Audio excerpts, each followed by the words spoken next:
go on. So in terms of data, we're looking at consumer data in terms of one, engagement. So for this consumer, let me just put it at a glance. So we're looking at having engagements for the consumer. So in terms of who engagements, what time, how many hours does John spend in a certain establishment? And in terms of peak traffic, when are the peak traffic? In terms of when do guys go mostly to bars? In terms of knowing, once you've known in terms of, let's just take peak traffic, you know that when to send SMS campaigns, when to send email messages to consumers in order to drive traffic for a certain bar or for a certain region. So once you've known that these are the traffic times, this is how my area of operation is in terms of volume. You can link that also in terms of also your marketing and what assets you'll align in terms of also driving messaging and beyond messaging. You can also help the bars also know in terms of them knowing in terms of personnel, how many personnel should I keep in my bar for a certain period? Because according to volume of sales and also according to volume of consumers who are visiting my bar, this is the number of people that I need to keep. And beyond that, how long are people spending in this bar? And if we know the number, the visit duration, we can look at upselling opportunities. So we know that somebody stays in this bar for X amount of time from this period to this period.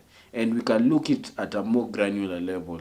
Does Wendy spend more time at this bar for during on Sundays or on Mondays, or does she spend a certain amount of time from she spends less hours? Are they female consumers? Are they male consumers? That's another level in terms of marketing. So in terms of also knowing the psychographics, the visit duration is also key because you can now look at upselling opportunities. If I'm Keroche, I believe they haven't implemented any data analytics for their brand. So they are looking in terms of where they would like to grow. They launched a brand told it's the most, I would say the most alcohol. It has the highest level of alcohol content in a beer in Kenya. I beg to be corrected. But if I'm Keroche and I'm approaching the launch of this market, I should be knowing in terms of who the data that I've collected, how, when, and what times do I market this product to. I know that previously I already had collected a certain amount of data for my consumers, so they already know, let's say, the Summit brand. So can I sell the guys that drink Summit uh, this new beer brand? And how do I drive sales for this newer beer brand? Because apart from TV, which is a more ineffective, personalized way of driving sales for this product? So those are some of the analytics that they need to look at.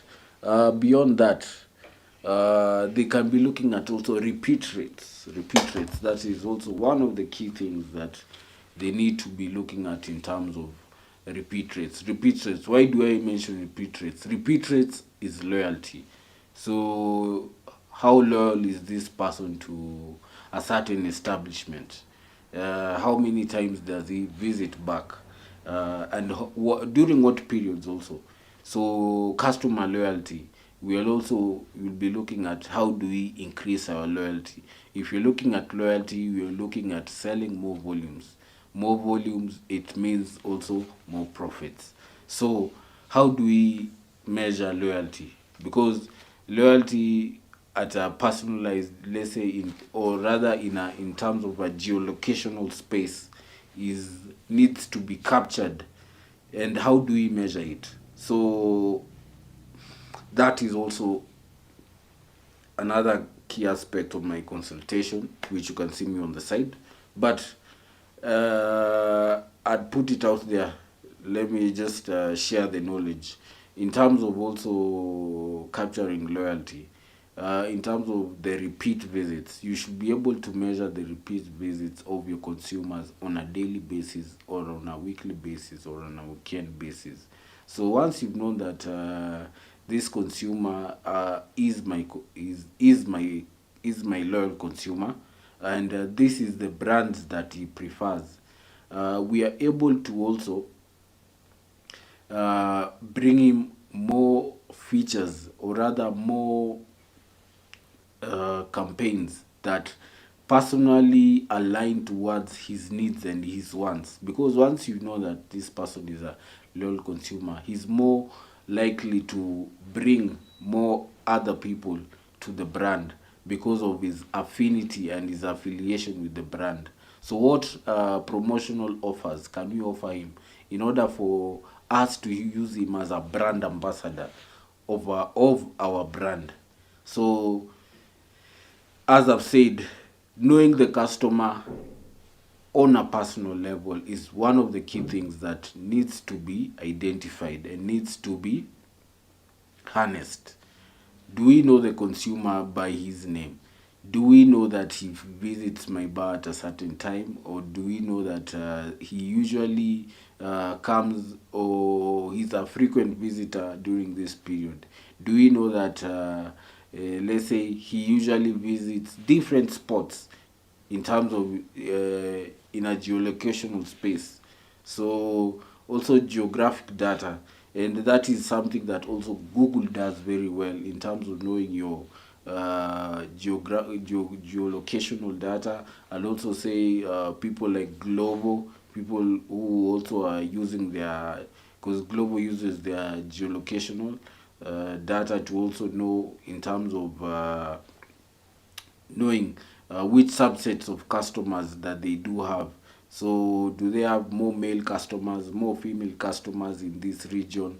And if it is males, also if I've known that males are the major type of customers, let's say in Nairobi West, their age group is between, let's say, 30 to 35, or I know that they are between 40 to 45, and I know that 40 to 45 people, 40 to 45-year olds who are male, are a larger number in terms of, they might be 500, but you find that we have also 30 to 35-year-olds, but you know that 50 or 40 to 45-year-olds are 500 in this region called Nairobi West.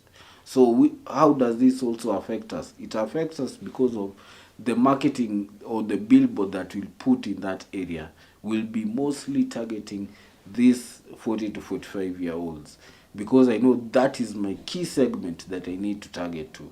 And for this key segment, for 40 to 45-year-olds, we know that they are bigger, they are the largest consumers of, if I'm EABL, is it Tusker Cedar, or is it Tusker, or is it other spirit brands? So those are key things that, or key metrics that need to be tracked for these brands. Another thing I'd also say was also in terms of comparisons. So like we know that EABL have been tracking their market sales, and we know that they say that their market sales tumbled by 3% to hit 4.5 billion. That is earlier the early half quarter of this year, and this was due to containment measures because of COVID, and also because of business hours are restricted. Even right now, we know that business hours are still restricted. So going back to the analytics, and going back to what I'd want to say, beyond knowing the analytics part of it is also what will also help us win in the market. So customer data is key in terms of tracking the customer, knowing what the customer preferences are, knowing what also the loyalty rates are, knowing also the geographic presence of my customers in terms of let's say age groups, also in classifying them in terms of brand preferences. Yes, so those are some of the nitty-gritties that these consumers need to know. Also, once you've collected that data, how do you use that data as a marketer and as a, pardon, my colors seems to be popping.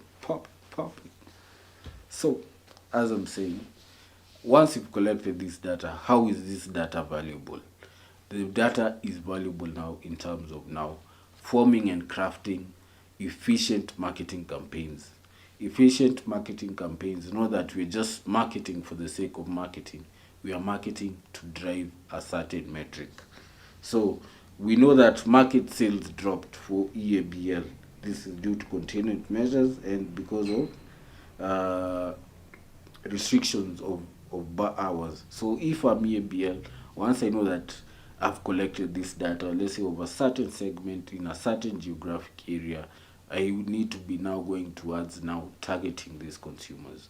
So with, well, now that I'm forming my marketing campaigns, I'll go to now building up a brand profile or a brand marketing strategy for these consumers.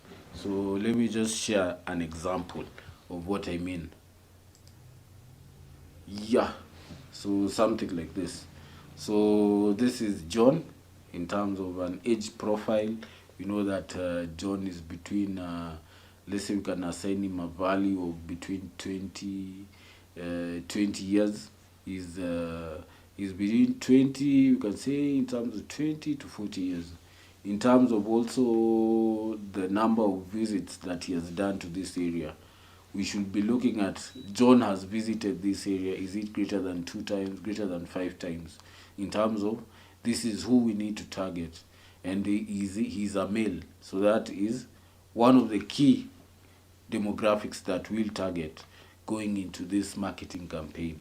And for once we pull that data and we can now market to this segment, and now after marketing to that segment, we'll have an analysis after a certain period. Did we what was the impact of pushing this personalized marketing to this segment of consumers who we classified as John? So did they bring back repeat sales, and what was the impact on the volume of sales? Because at the end of it, we already know that brands like EABL, they're already tracking their volume of sales in terms of having their connected coolers. But now, how do they now tie it from the brand to the consumer? So we need to have two aspects: tied to the product and also tied to the consumer. So link the product and link the consumer. So have both subsets of data. And once you have this data and you've collected this data, you can use it beyond just having it for marketing. You can also now build various models in terms of having an AI model in terms of now predictability.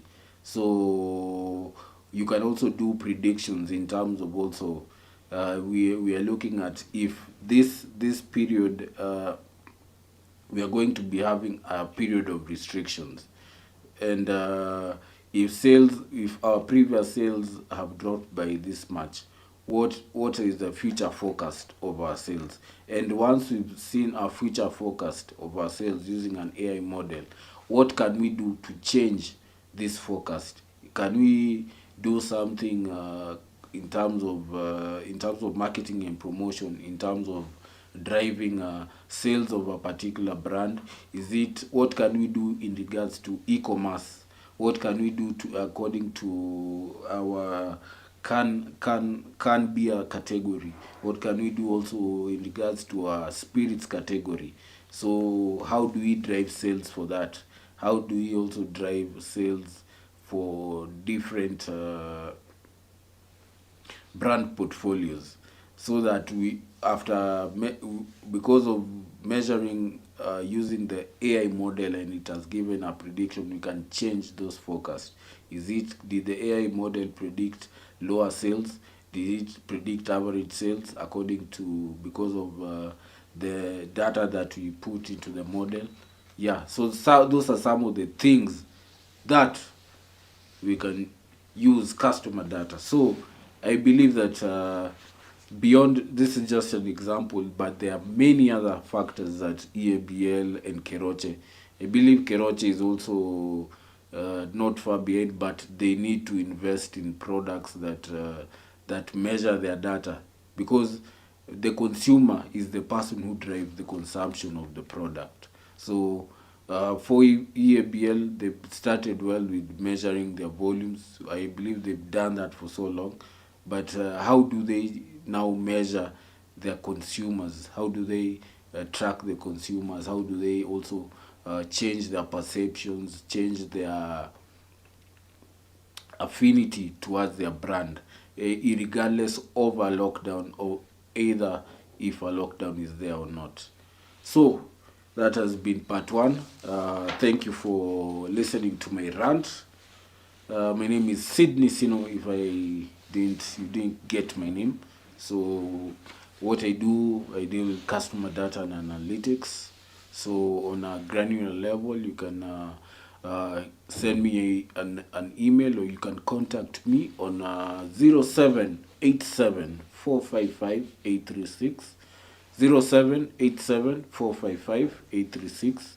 If you want to see my work or my website, you can go to my website at https sosnetworks.co.ke, or just type SOS networks with an S at the end .co.ke at the end.